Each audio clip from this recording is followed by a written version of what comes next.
Welcome to the draft. Foxy, can I get some hard predictions? We're talking a lot about the bot lane, Andy Bendy. What do you think he's going to be bringing out here as we head into game?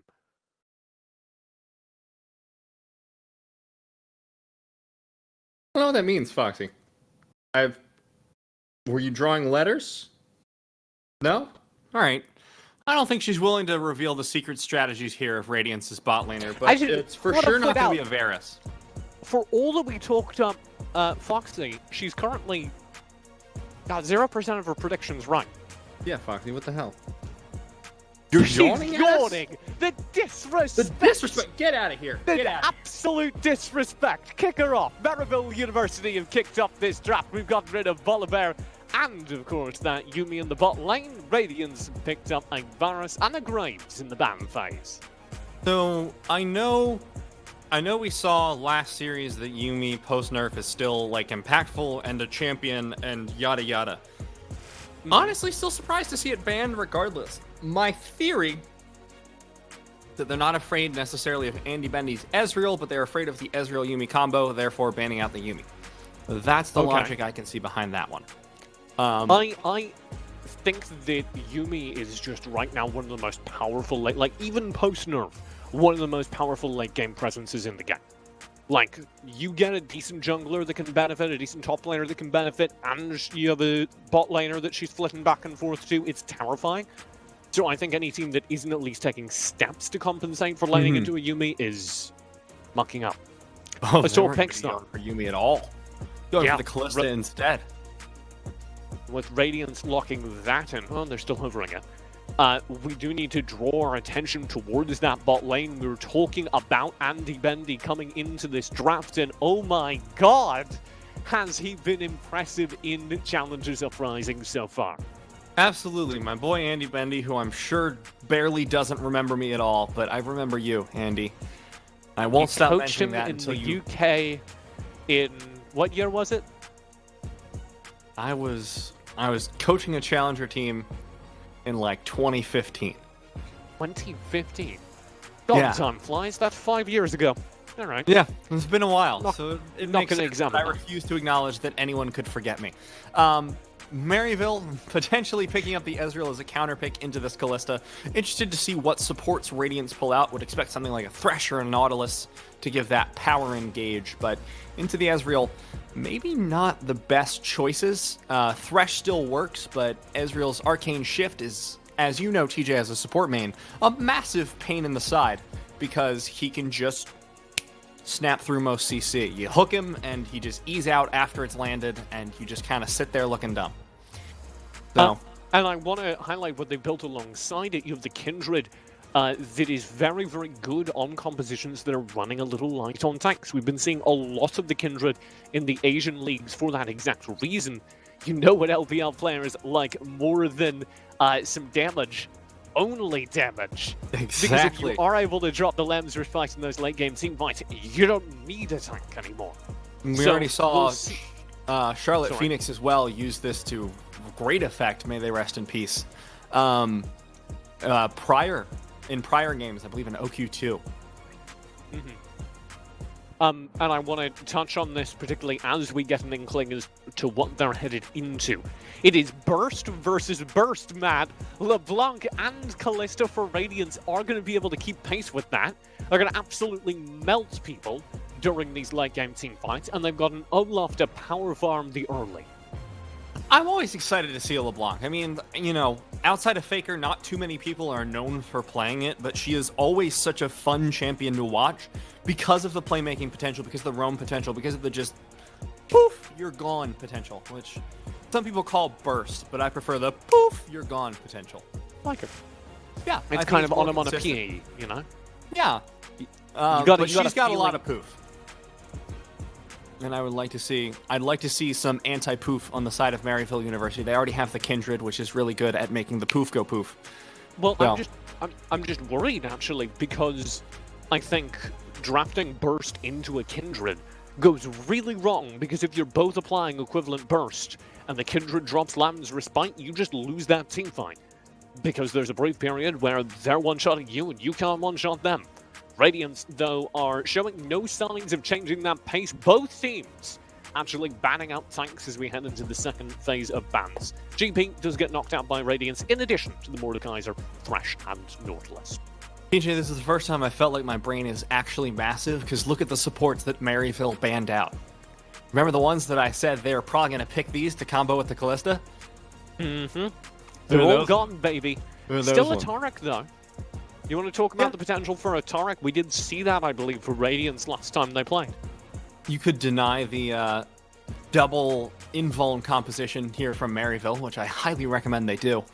But they're probably also not going to run it, because that is sort of a cheesy feeling composition, but it is very fun, at the very least outside of competitive. They pick up the Braum instead. Ezreal Braum, very powerful lane. That's interesting, because Ezreal Braum is a very powerful lane, but it's a step away from what some of the Korean teams and Chinese teams have been doing with just exploiting the Lamb's respite to maximum effect. They're acknowledging, okay, we need some tank into Radiance, and oh my god, we've got a Kayle to complete this round. Huh! Okay. We've been seeing a lot of Kayle recently into matchups like the Mordekaiser. Oh. Alright, keep talking about Kayle. We'll address that if that gets Anyways, we see it a lot into matchups like the Mordekaiser. The problem with Kayle has always been post-rework that pre-6, she is absolutely useless. The matchups she does well into are ones that cannot engage hard onto her and punish her for not having that range.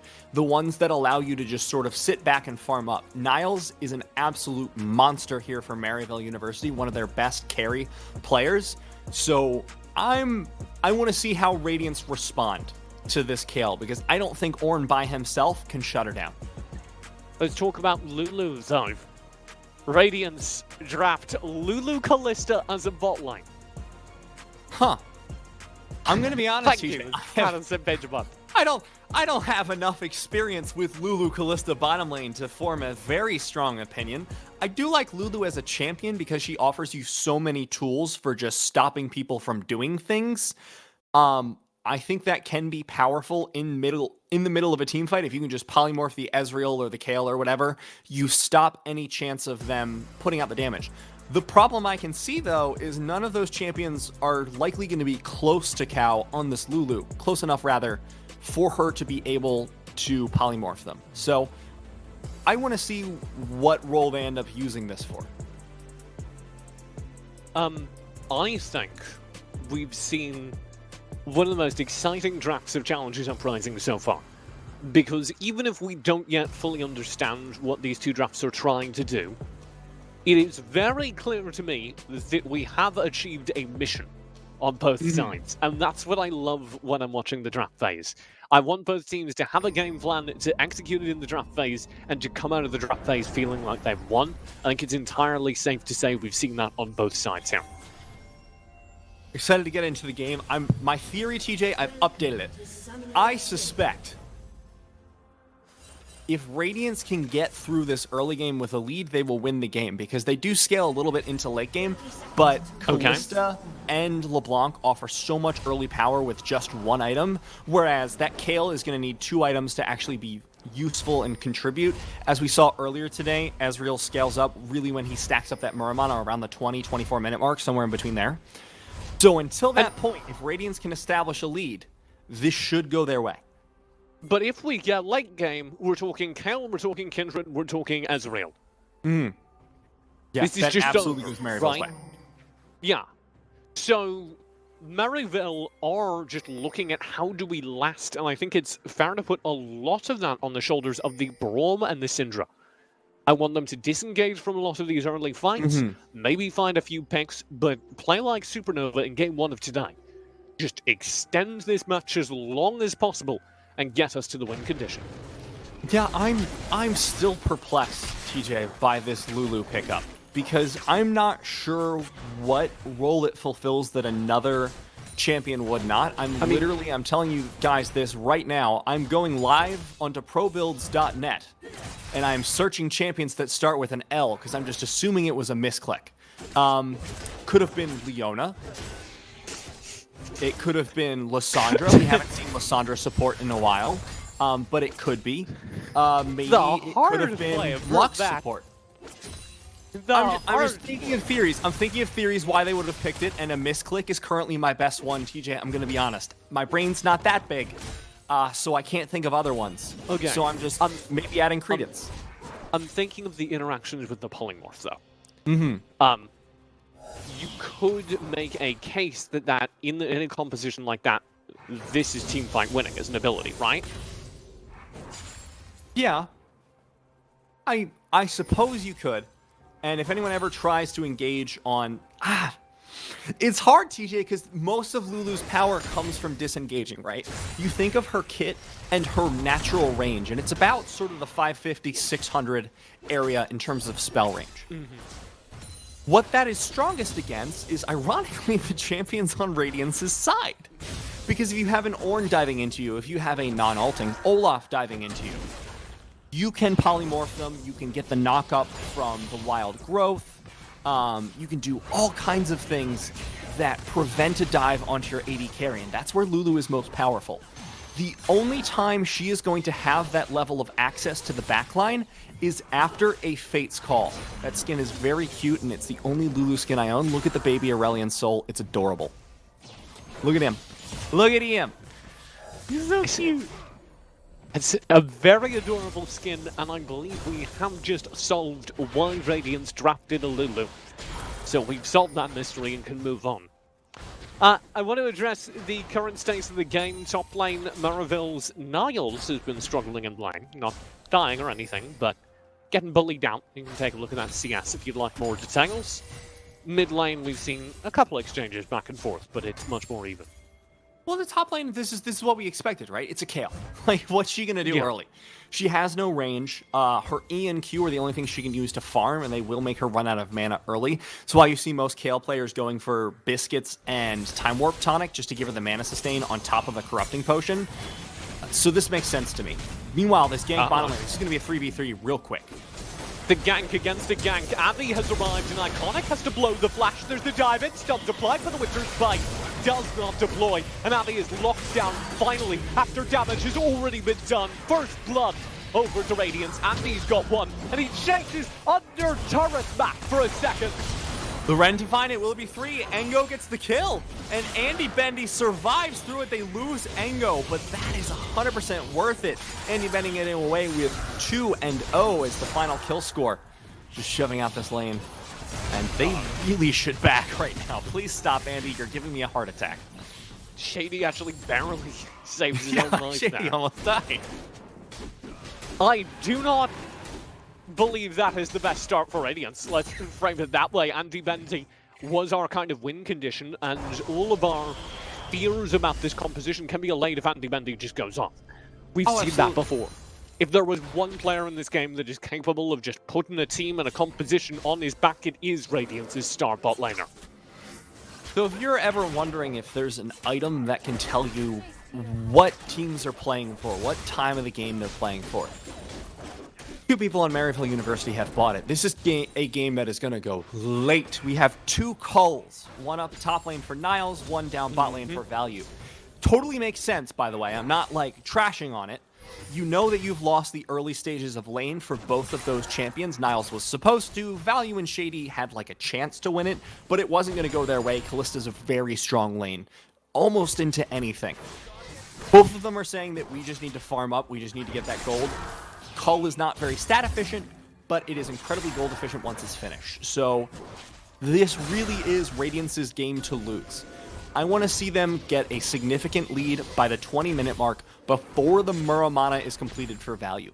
If they can do that, they will win this game. That's my prediction. Good predictions. And not just Rafa's fantasy points, but also my reputation's on the line in this one. I currently have a 100% prediction rate in Challenges Uprising. That's true, TJ. I said Maryville. And I have to say, so far, even though it wasn't the greatest of starts, I believe in them. Because they very clearly understand the win condition and are playing towards it. That being, we're going to last. We're going to pause this game and make it extend. They did try and shut down Andy Bendy in the early game. That went wrong. I assume we won't see anything like that again. Well, that's one of their strengths as a team from Maryville. they are incredibly good at drafting around a win condition, playing towards that win condition, and understanding their game state and their game plan. So I completely understand why they're having so much success here. This gank might not be as successful. Engo trying to turn it off, but it's not going to be enough. Engo goes down. And that's a big pickup for Maryville, investing gold early in their jungle top, and Avi is all the way down here for Radiance to get something back. Oh my god, he's popping the Ragnarok already. He might dive under tower Smite! for this. There's the chilling smite on top of it. No! No! Oh, he Yes! finds it. All right. There you go, Avi. Beautiful pickup. The undertow! Thrown from all the way downtown. That was a 500-mile-an-hour fastball. And Avi gets himself a strike.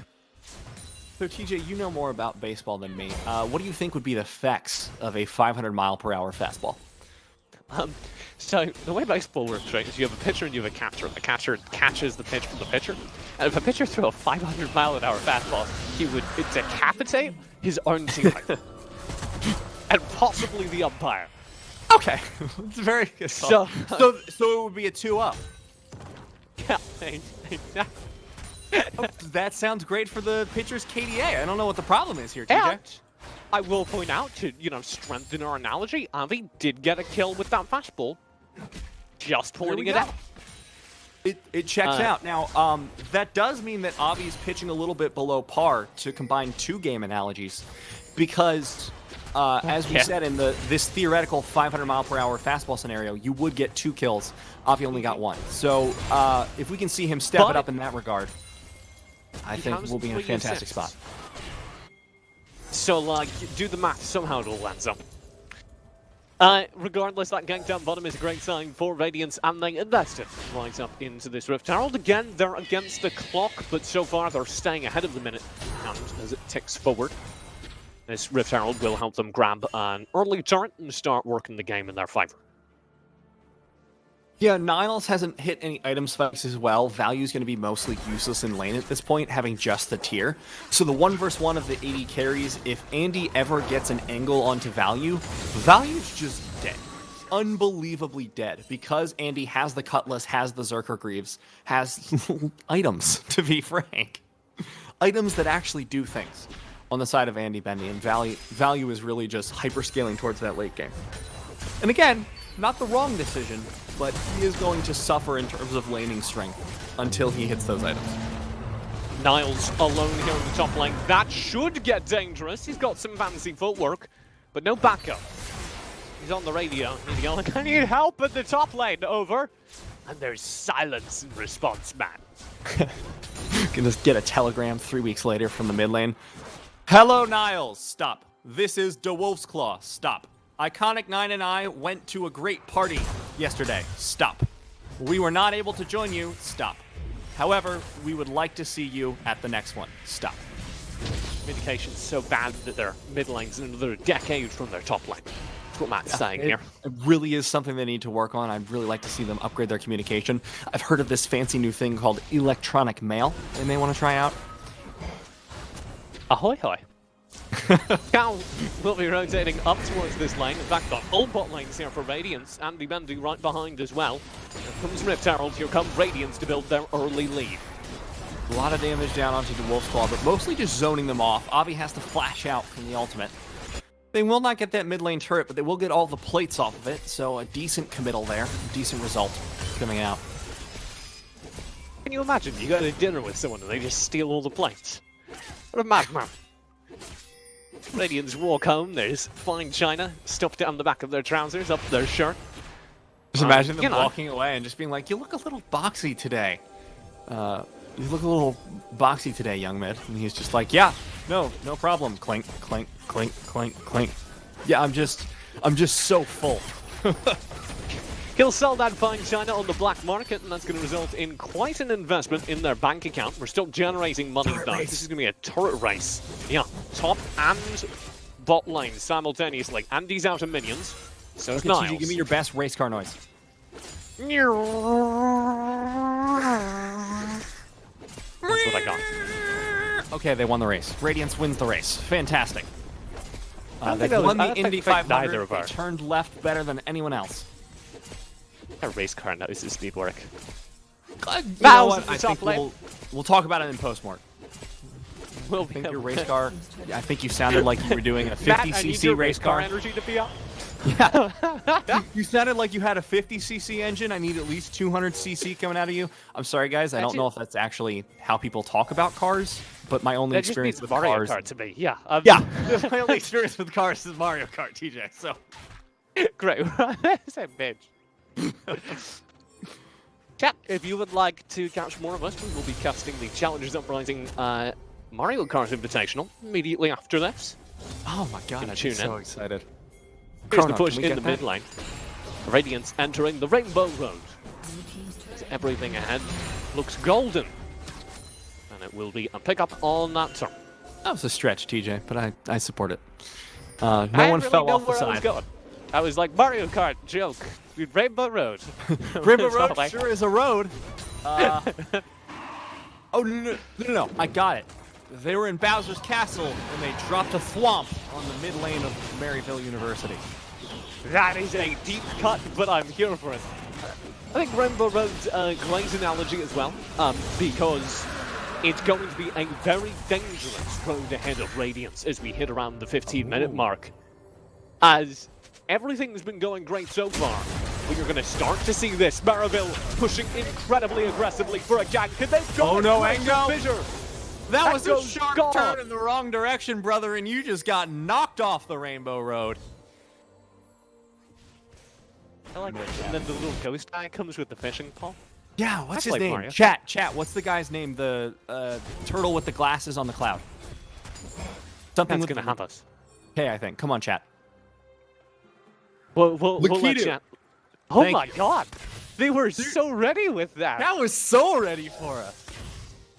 Chat, you're incredible. Chat, what's the capital of Zimbabwe? Quick. That's not in Mario Kart, so I think you're probably stretching the bounds of chat's knowledge. Chat says Z. Are you sure?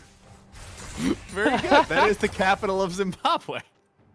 It's the first capital letter in Zimbabwe.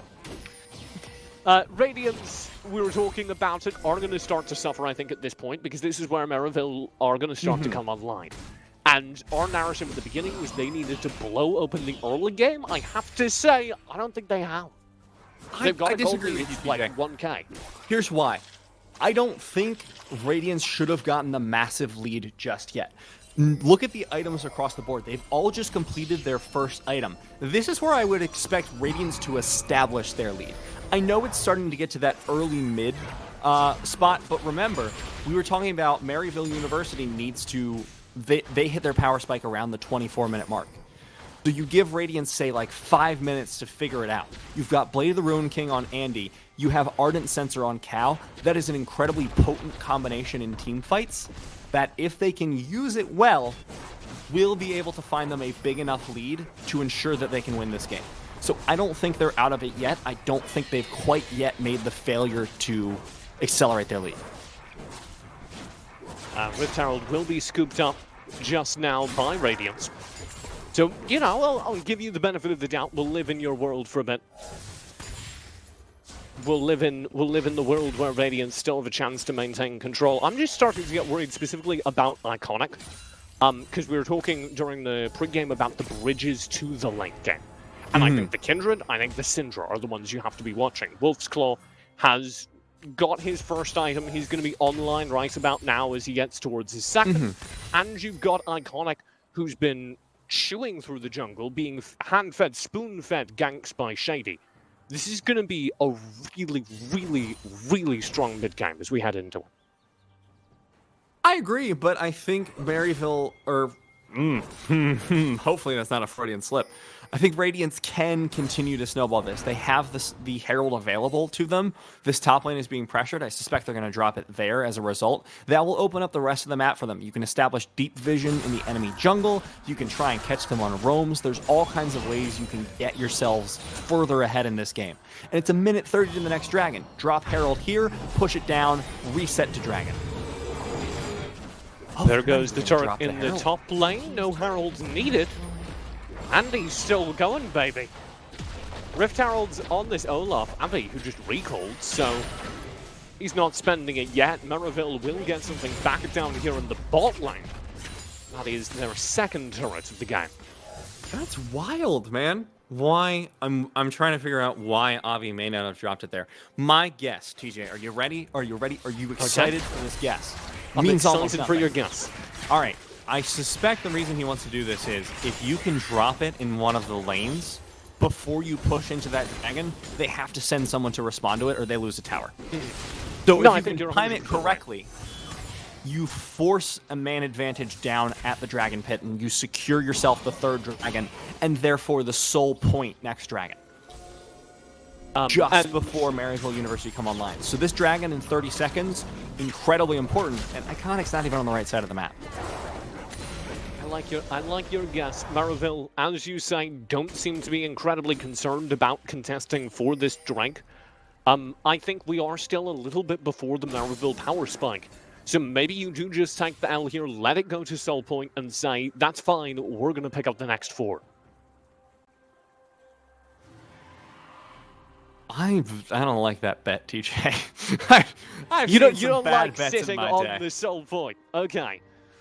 You know, I have to say, I have to say that this was our big criticism of Supernova, if you remember, as, by the way, what we said does come true.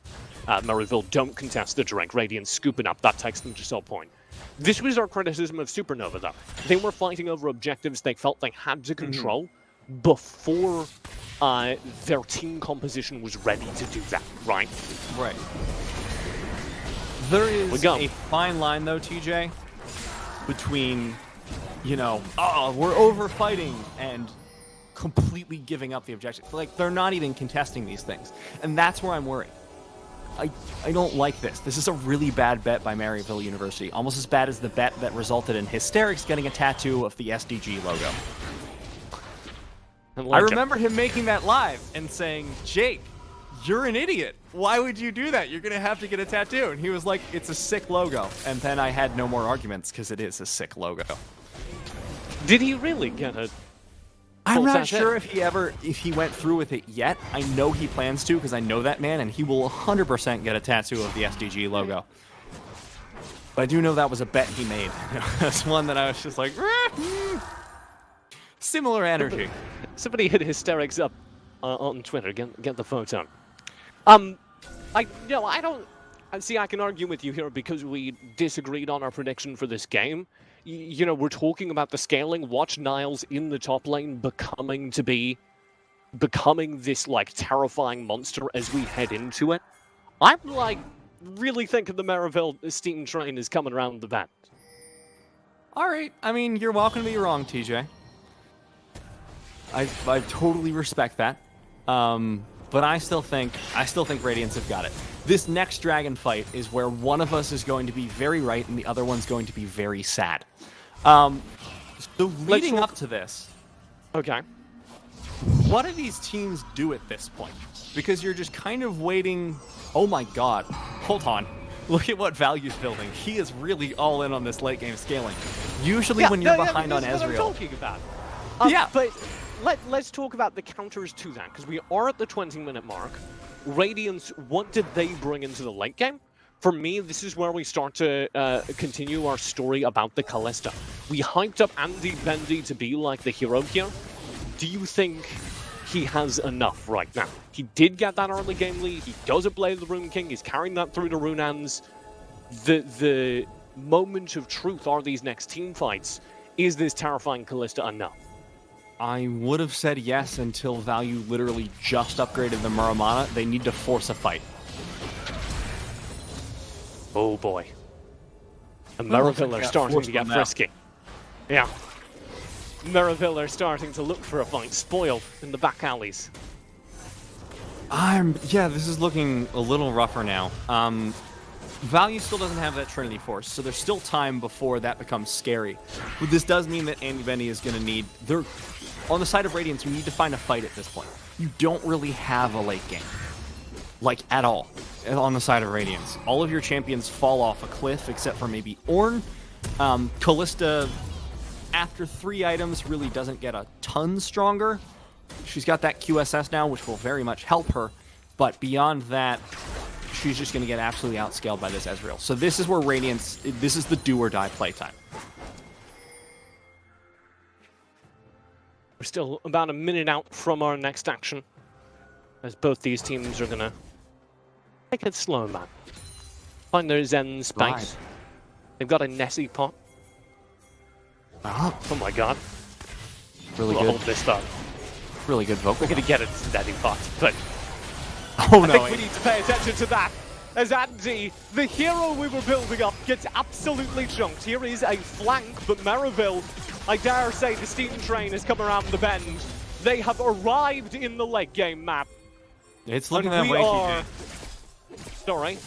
Niall's sitting on 2 items. He's completed the Gnasher's Tooth on top of the Gunblade, and Value as well as the Trinity Force and the completed Muramana. This is really bad now for Radiance. Andy Bendy, as we just saw, can just get burst out of there. He needed the Wild Growth, he needed the heal, he needed the QSS, just to get out of the Syndra stun. This is their last-ditch attempt, and honestly, I feel like this is their only chance to get back in the game. Oh dear. Stun will land. No, Young barely able to get out, has to break it. This Baron attempt. Surely it's not a real attempt. Maryville base it in. And Radiance have to back away. No, they're still going for it, TJ. Oh my This god. really does feel like their only chance, because if they don't get this, how do they get back into the game? This is the only way they can get a lead that they can push further. All the Forge God will come through. Ango starts things off. Knock up at the front line. Shady is very far forward. He ought to go down, but he stays alive because the Lazarus Spice lays down. Here comes Iconic. The front line fight. And he's down. And he is already gone. And the damage is here. Iconic eats Radiance alive. And the Maryville late game steam train is in the station. Oh no, look how he was trying to get the soul point. It's not going to happen. He gets blown up immediately. And Maryville, I was wrong, TJ. I totally thought they were giving up way too much, but just as their bill came due, they came back into this game full steam ahead, like you said, and now they're in the driver's seat, and it is looking bad for Radiance. Excuse me, it's a conductor's seat on this train. Choo-choo. Radiance really wanted to force a fight here, but I've been saying it all game. The damage that's arrived here from Maryville is entirely too much. The Lamb's Respite in the back lines, just allowing everything to stay up, and here they go. And from here on, it was just the obvious trying to make the hero play. You see exactly how much damage Value does. Just absolutely one-shot the man. WQ is all it takes. From here on out, things are really, really rough for Radiance. Like I was saying, that Baron play was kind of their last way into it, so from here, unless they can find a pick, they're just kind of done for. So my prediction kind of looks okay. Yours looks okay, because I went 1-1, you went 2-0. My prediction looks stellar. Shut up, That TJ. on the side of the steam I train. refuse to give Maryville- you. I refuse for No. you to be right twice in one broadcast. You'll become I insufferable. stand by Maryville being the late game kings of this matchup. And as I was going through, I don't think there is anything Radiance still have. We did talk about Andy Bendy. We did talk. Thanks for the predictions, producer John. Big fan. We did talk about Andy Bendy. We did talk about maybe that being a bridge for Radiance, a survival tactic. But we're here. We just saw the team fight, and goodbye, Andy, right at the start of it. Yeah. I'm not. I'm not sure how they get back into this How one, does TJ. it feel to be wrong? That's not peering a Daniel. Well, TJ, luckily for me, you've known me for a while, so you know I'm very used to that feeling. So it just feels normal. But there is still hope for Radiance. This is not a complete shutout at this point. But the problem Build is that narrative. I know, you normally hate that narrative, TJ, but bear with me. If they can find a pick, if they can find one critical team fight where someone's not where they're supposed to be, this is the only chance. You have to punish Maryville for just not being together. Unfortunately, But they happen to who? be playing against Maryville. So, But like who? Also, because you're not going to kill the Kindred, you're not going to kill the Ezreal. Those two champions are like literally immune to solo pickups. Niles is about to be very functionally immune to solo pickups. I think maybe you kill the Syndra, but that's not the majority of their damage, right? You'd have to find Shady on a warding trip by himself. But he's not going to make that mistake. Killing the Braum. Speaking of, Braum eats the call to Forge God. Engo rings it, says ahoy hoy. And the Forge God runs right into a shield. That's so infuriating. That is one of the most like frustrating things to watch as a non-Braum player. Like Nami ult into a Braum wall. I know you love that as a Braum player, but just watching that massive skill shot that covers half of a lane just disappearing into a shield that's the size of a dude. And it's just gone. To be fair, very handsome and large too. True. Braum is a big lad. Gigantic, an absolute unit. Look at this absolute unit in the bot lane. The recalls are coming through here, and Radiance, we were kind of talking about it. I think maybe buckle your seatbelts, chat, because we're about to go on one of those child roller coaster rides at like Great America. I know they have them. They have like a whole section dedicated to kids roller coasters, and they don't move very fast. And no, you just go in a circle mildly faster than walking. Yeah, and we like, kind of hit the peak, and now we're about to very slowly complete the rest of the roller coaster, because Maryville have no time pressure on them. Like, the longer this goes, the better it is. There is no reason for them to force anything. And Radiance seem too scared to take a fight either. So, what really is the hope? Maryville just wait for Radiance to make a fatal error, pick up the objectives as they come up in the meantime. Next one of those will be this Drake in 30 seconds, unless somebody wants to force Baron. And what's the risk? They're just holding on. Radiance need a miracle teamfight, a miracle steal, something along those lines. Yeah, that really is the only way back into it. You categorized it perfectly, TJ. It's all about the miracles at this point. Oh, Young. Maybe finding one. Whoa. Enko, very far forward, has to stay away. God dodges the two-shot barrage, but that's the only good news for Radiance, as Maryville continue to blast forward in this fight.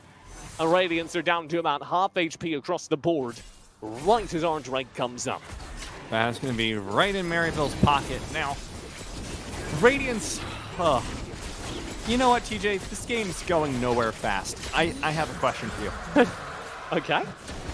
So you were talking about, like, child's roller coaster rides, which means you've been to an American fair at one point in your life. How did you handle the teacups as a kid? Because I feel like this says a lot about the kind of person you were as a child.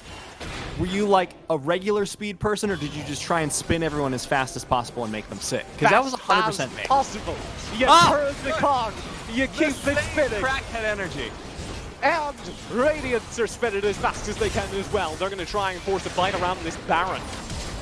This is maybe their only hope back in, but it's the second time this game they've gone for it. We all saw how the first one went.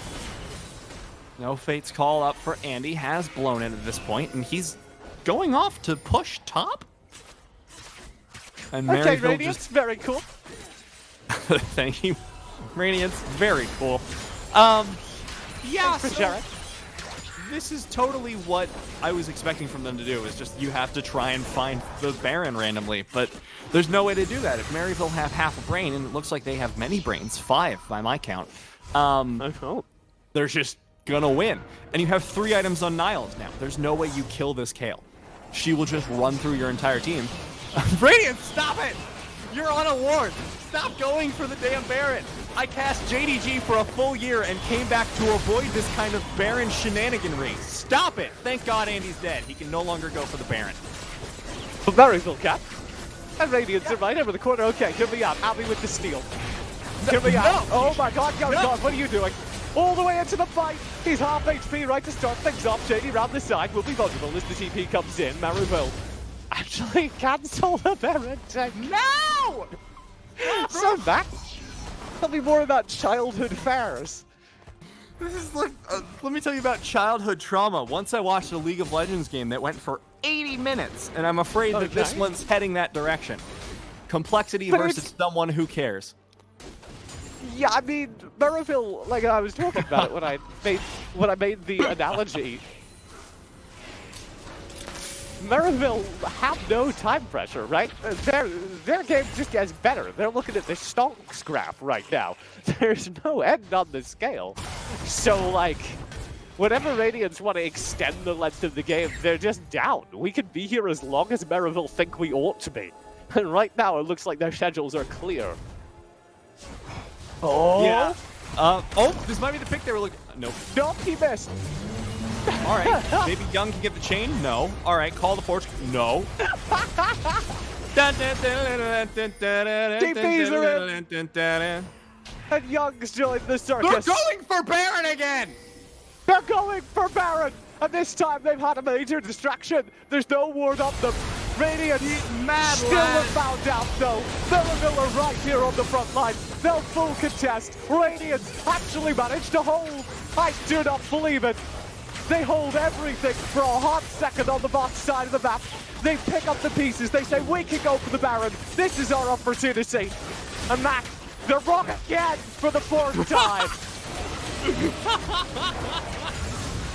Well, Maryville capitalized on the Baron that was half done. Look, I mean, I respect it from Radiance. It's the only way they get into the game, but at this point, I think they've thrown more of their lead going for the same Baron.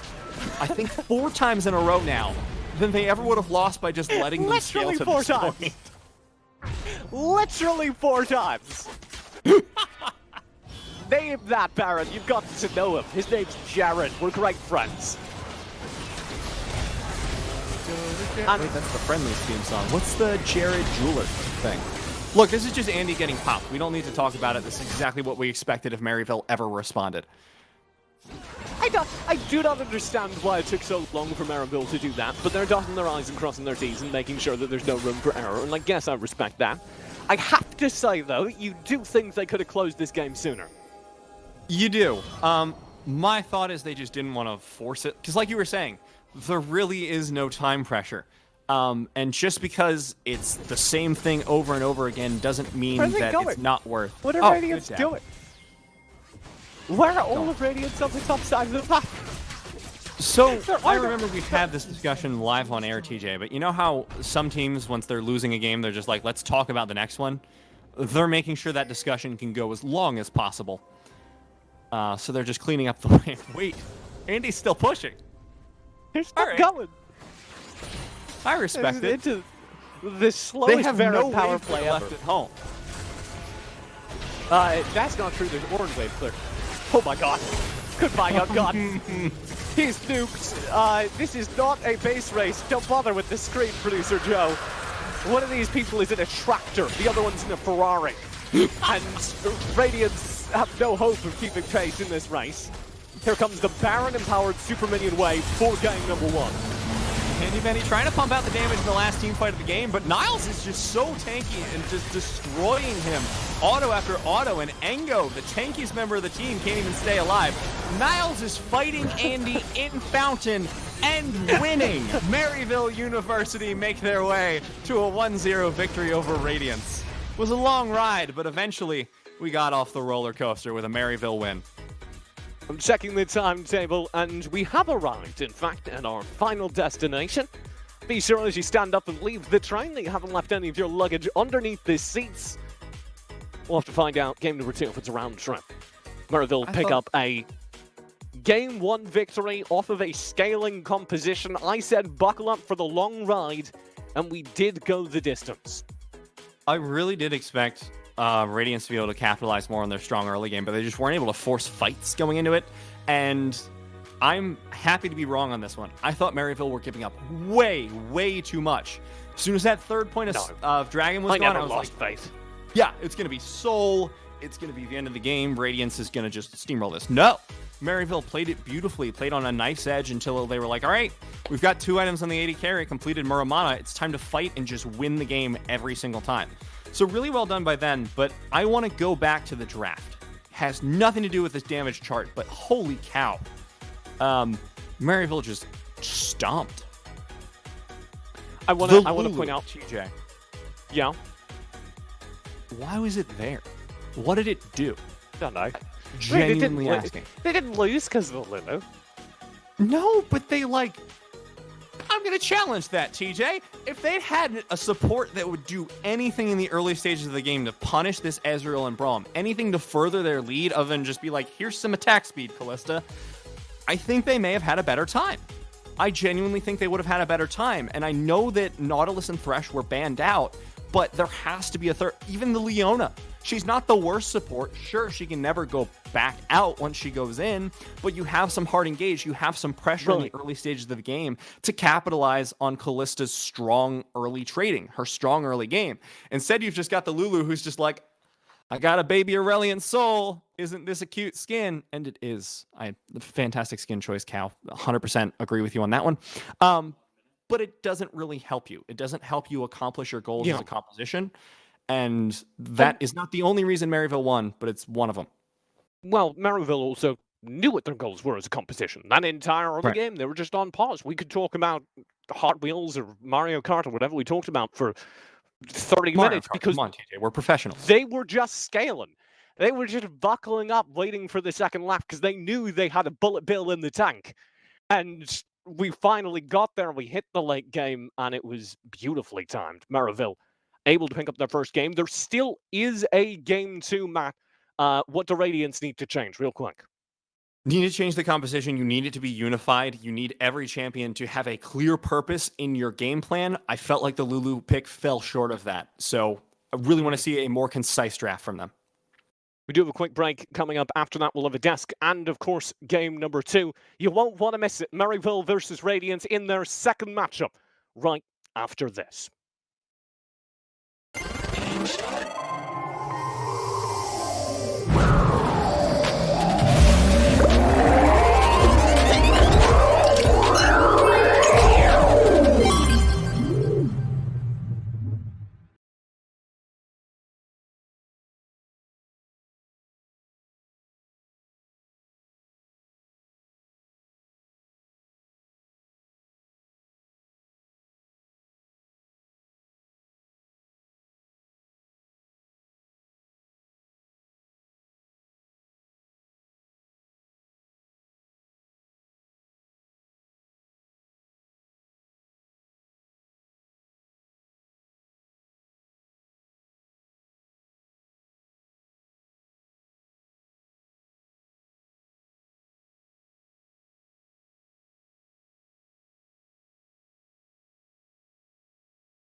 Welcome back, ladies and gentlemen, and we're going to break down that game 1 for Maryville University and Radiance. We do want to mention, though, just off of that, there was a lot of points that, for fantasy, did not get earned by any three of us because no one believed in Iconic. And for that, it's a damn shame because he earned about 23 points if my math checks out correctly here. Whereas the next highest point earner that one of us picked up was, I believe it was Niles with 18.66 points. So good on you, Cubby, believing in Captain America there, which brings you back up in the lead somewhat. So now Smacks, who was sitting on top, now might be faltering here because he believed in Andy Bendy, who only got 8.52 points there. So it's unfortunately that investment, at least in game 1, not looking too hot for you, Smacks. But as we go over this game, Smacks, tell me first through what Radiance were thinking about when they drafted this Callista Lulu here. Well, they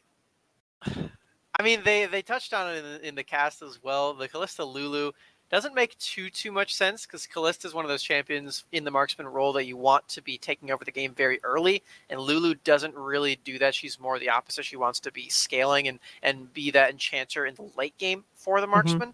So it is a little bit of a disconnect from the champions, but they did have some pretty nice moments as a duo and as the team for Radiance in the bot lane as well. Andy Bendy, in that first play in the bot lane, he showed why I first picked him here. He did pop off in that one, picking up 2 kills and assist in that first play on Kalista. And for a moment there, I was like, I had my rose-colored glasses on. I was like, oh yeah, this is definitely going to go as planned. The draft doesn't mean anything. Andy Bendy is going to just completely run over this game, and it's all going to go according to plan. And then the rest of the game happened.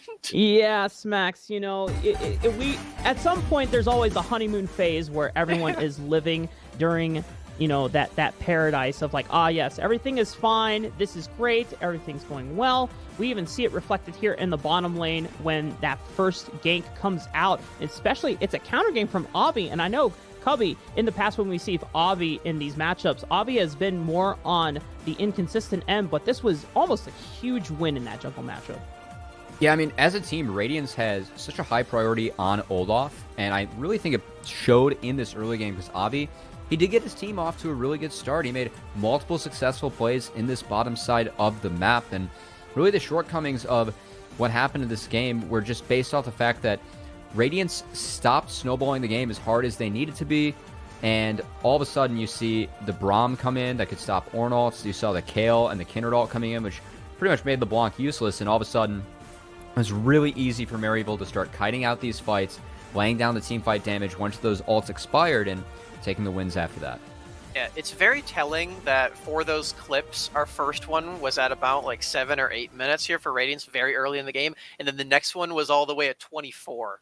Because Radiance just did not do as much as they could have with the lead there. And a part of it is because it's so tough to really burst down and kill the Kayle and the Kindred here with their stalling ultimates and their invulnerability. It just seemed like the draft was really well coordinated here for Maryville. And even though they did stumble a little bit in that early lane, in the bot lane, the draft from them with the stall and with the scaling coming in for Niles as well, there's a reason that the top lane and the jungler here for Maryville had so many fantasy points, because they absolutely popped off in this game, and they took their time with it too, which I really, really have to commend them for. It was very, very impressive that they did not let that early play get to them. They're just like, all right, it's okay. We expected to take some losses there. We've got the Kayle. We're building up the culls. We're going to give it to him in the late game here.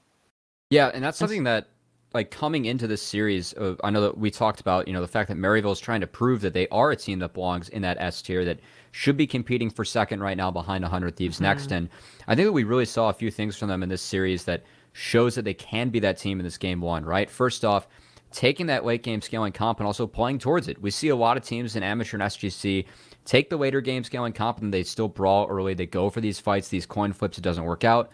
What does Maryville do? You know what? They took a few losses, but they did a really good job turtling that game, making sure they were still getting farm on Niles and the rest of their side lanes, and they started to take fights once. It was advantageous for them. Great show of patience from them, and then also the draft, right? We saw some of that flexibility coming in.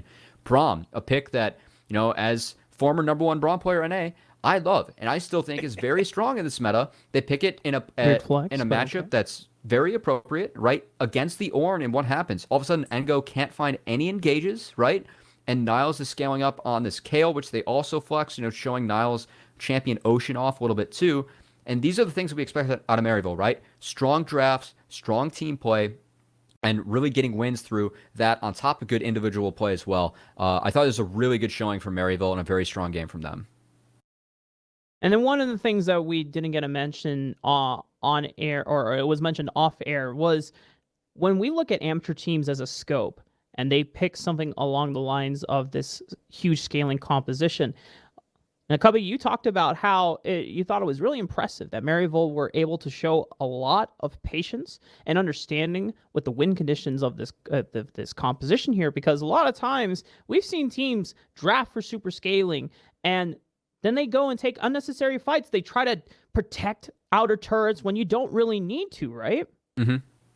Yeah, no, I mean, the way that Maryville was able to turtle, and like this is something where no action took place from the 10 to 24 minute mark, and that's because Maryville they were keeping lanes back when they made coordinated plays. They made sure it was as two when they were going past river.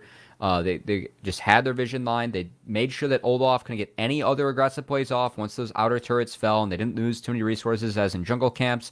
I feel like Radiance made a few errors. I also feel like the Lulu doesn't really help Olaf snowball the match, and also I think that the LeBlanc R3 was really questionable already into a Syndra and a Kindred.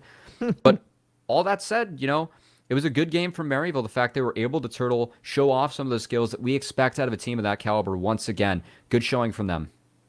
And I really want to highlight as well for Maryville that a lot of the scaling teams in the meta right now really start to come online at Drake number 3. So then you don't let your opponent get to the soul point. But Maryville were so confident in their scaling, and they were so just kind of laid back waiting for their power spike. They let that soul point go through for Radiance, and they were still confident as ever to go for that fight here on the Baron a number of times, whether or not that's Radiance kind of throwing it a little bit or Maryville coming online. I think it's a combination of both. But Maryville, they were still okay to let that happen, even though it's Ocean Soul, one of the most powerful buffs in the entire game. They still just let it happen. They're just like, it's all right. We don't want to fight for Drake 3 because we're Kale. We're not on a time crunch.